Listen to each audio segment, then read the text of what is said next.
Divorce হয়ে যাওয়ার পরেও শ্বশুর বাড়িতেই থাকতো সুরভি। এ নিয়ে অনেকেই কানাঘুষো করত। ডিভোর্স যখন হয়েই গেছে তখন আর শ্বশুর বাড়িতে থাকার কোনো মানেই হয় না। প্রতিবেশী মানুষজনের নানান কৌতূহল জাগতো এ বিষয়ে।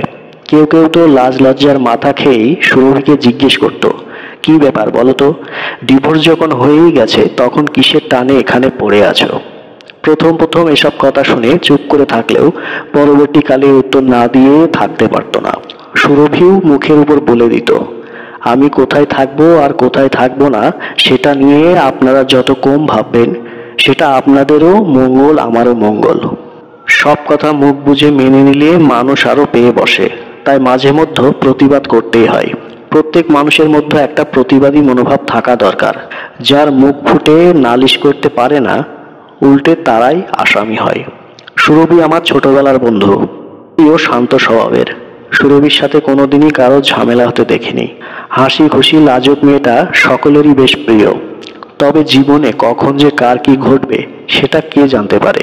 সহজ সরল জীবনযাপনে অভ্যস্ত মানুষগুলোর জীবনেই যত জটিলতা, সুরভিও পরবর্তীকালে সেটা হাড়ে হাড়ে টের পেয়েছে। সুরভিদের নিম্নবিত্ত পরিবার। বাবার ছোটখাটো একটা ব্যবসা ছিল, জমি জায়গা সেরকম কিছু নেই, বসত ভিটেটুকু ছাড়া। দুই বোন, সুরভি বড়। নিম্নবিত্ত পরিবারের অনেক বাবা মাই আছেন মেয়েদের লেখাপড়া চাকরি বাকরি অপেক্ষা বিয়ের কথাটাই আগে ভাবে। মনে করে মেয়ের বিয়ে দিয়ে দেওয়াটাই একটা বড় সলিউশন। তাই ঘাট থেকে বোঝা নামাতে পারলেই যেন খালাস। সুরভি তখন 11 পড়ছে। সুরভিকে দেখে পছন্দ হয় দীপঙ্করের। সুরভিকে প্রেমের প্রস্তাব দেয়। সুরভির প্রেমের প্রস্তাবে সম্মত না হলেও বিধাতা পুরুষ অলক্ষ্যে বসে দীপঙ্করের সঙ্গে গাঁটছড়া বাঁধার পরিকল্পনা করে ফেলেছিলেন। তা না হলে আর এমনটা হবে কেন?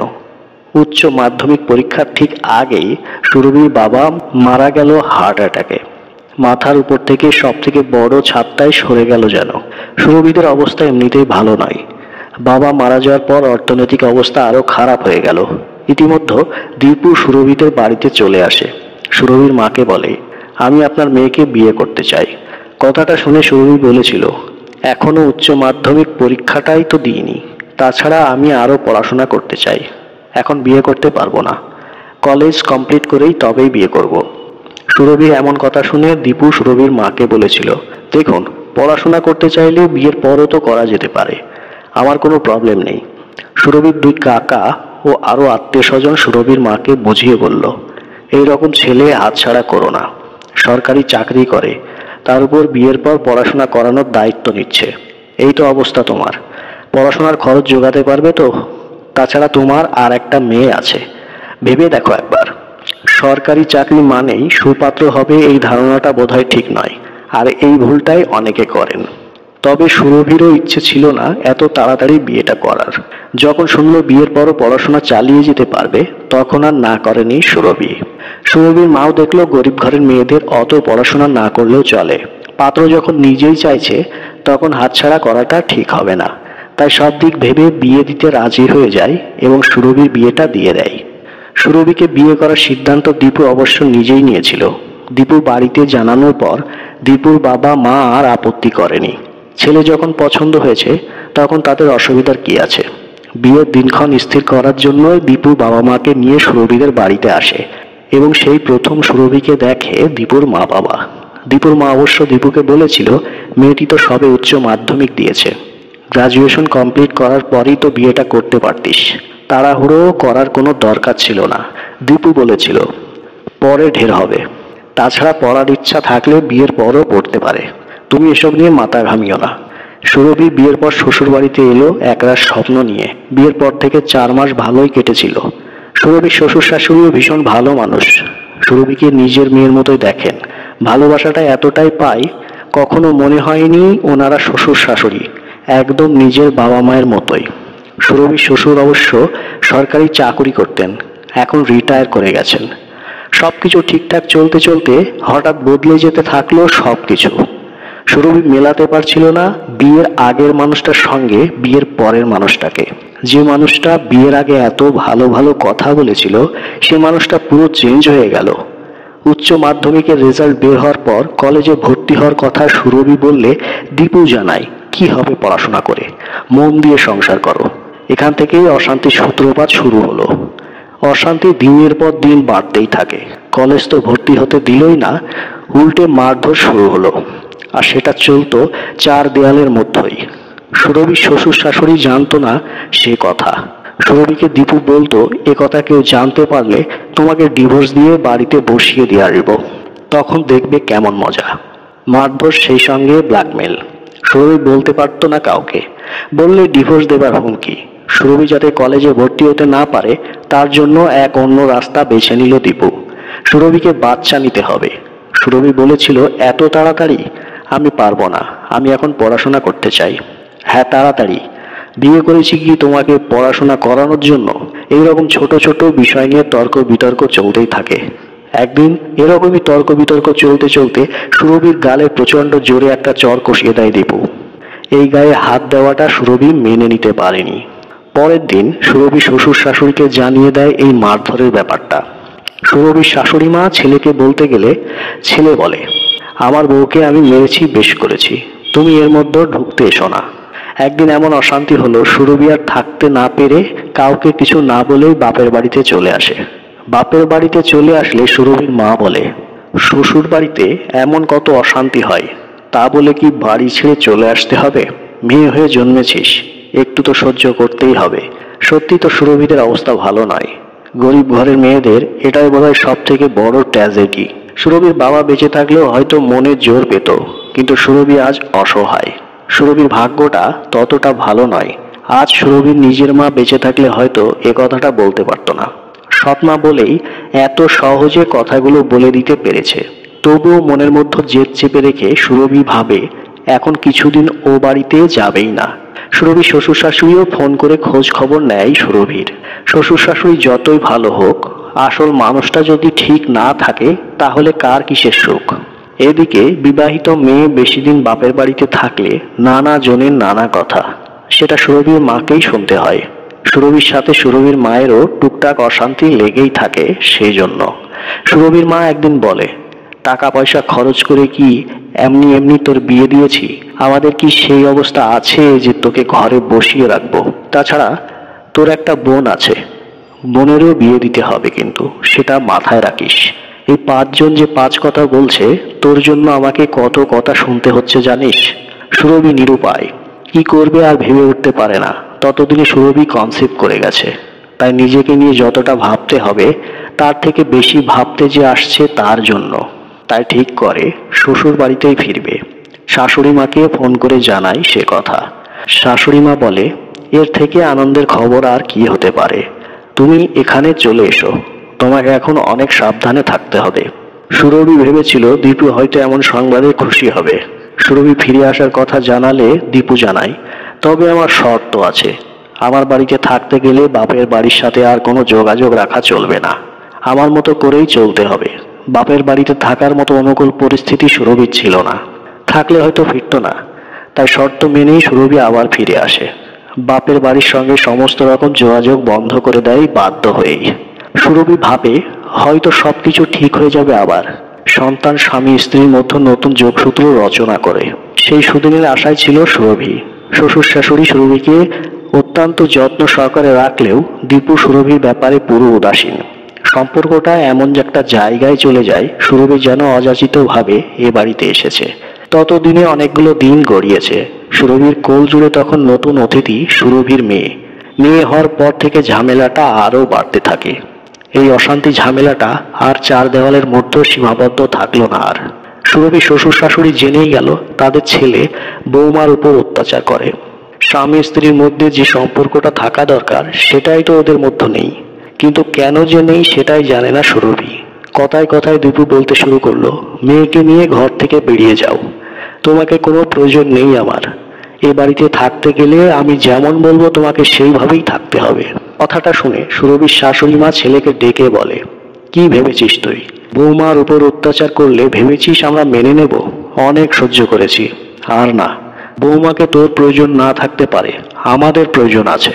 কথাগুলো শুনে সুরভির শ্বশুর মশাইও ছেলেকে জানিয়ে দেয়, এ বাড়ি থেকে বৌমা কোথাও যাবে না।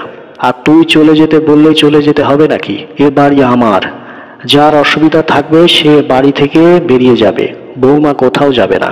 শ্বশুর শাশুড়ির এমন কথায় অনেকটা মনোবল সঞ্চয় করে ফেলে সুরভি। সুরভির শাশুড়ি মা সুরভিকে বলে, বৌমা তুমি নিজেকে কখনো অসহায় ভাববে না, আমরা তো আছি।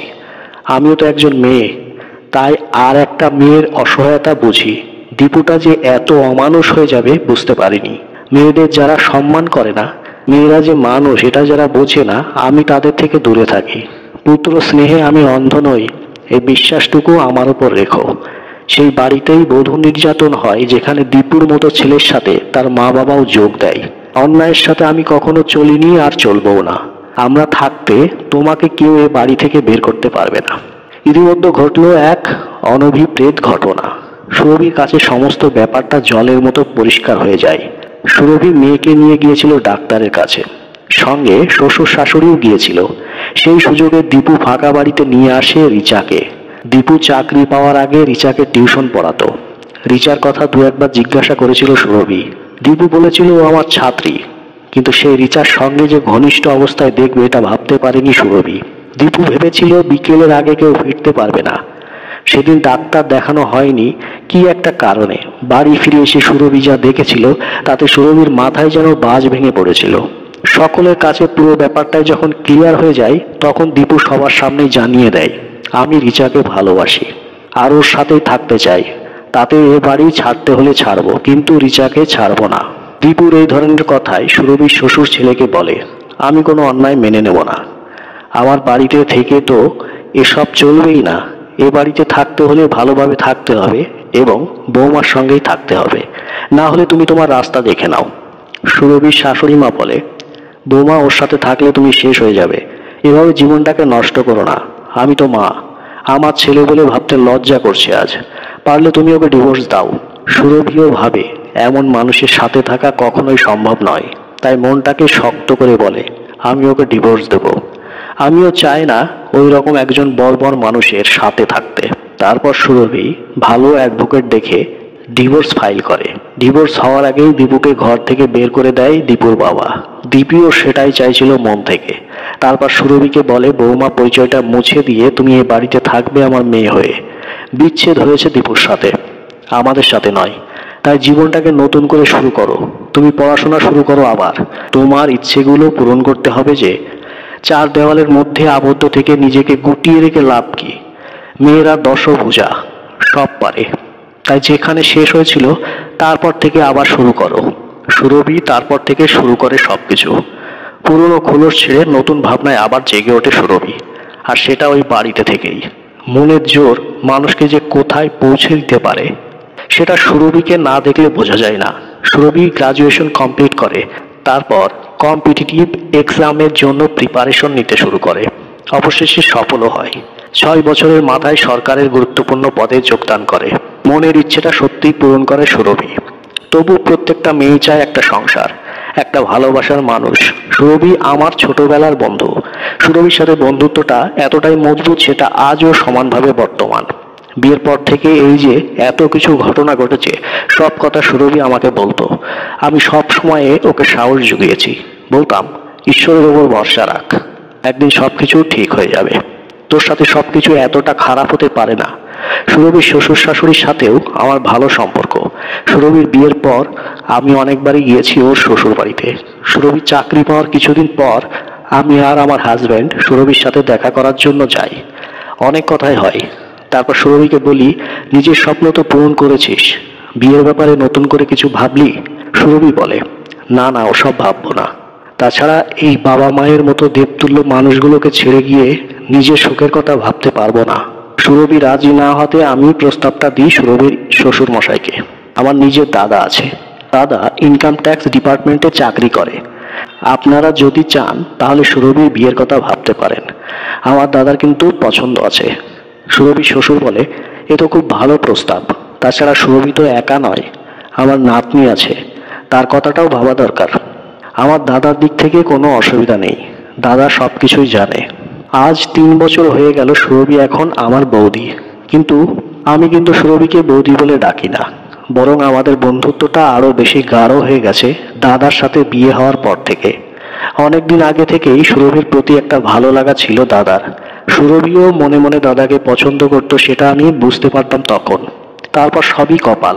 জীবনের কিছুটা সময় সব এলোমেলো হয়ে গিয়েছিল, তবে সুরভির এখন অনেক দায়িত্ব। এদিকে আমার বাবা মা, অন্যদিকে ওই বাবা মা, দুই দিকেই দায়িত্ব পালন করে চলেছে। অন্যদিকে আবার নিজের মায়ের সঙ্গে আবার যোগাযোগটা রাখতে পেরেছে। সব দিকটাই সুন্দরভাবে ব্যালেন্স করে চলেছে। তবে আমার দাদা সুরভির সাথে সহযোগিতা করে চলে সবসময়ই। একে অপরের সহযোগিতায় সম্পর্কের বাঁধনটা আরো মজবুত হয়। সুরভির এখন আনন্দের সংসার। তবে এটা দেখে ভালো লাগে আজ আমার দাদা ও সুরভি বেশ সুখেই আছে ওদের একমাত্র মেয়েকে নিয়ে। তো বন্ধুরা, আজকের এই গল্পটা যদি আপনাদের একটু ভালো লাগে অবশ্যই একটা লাইক করে দিন, বন্ধুদের সঙ্গে শেয়ার করে দিন। আর এরকম গল্প পেতে হলে চ্যানেলটিকে সাবস্ক্রাইব করে বেল বাটন প্রেস করে রাখুন, যাতে করে আমার লেটেস্ট ভিডিওগুলো সবার আগে আপনার মোবাইল স্ক্রিনে দেখতে পান। তো আজ এই পর্যন্তই। ভালো থাকবেন, সুস্থ থাকবেন। ধন্যবাদ সবাইকে।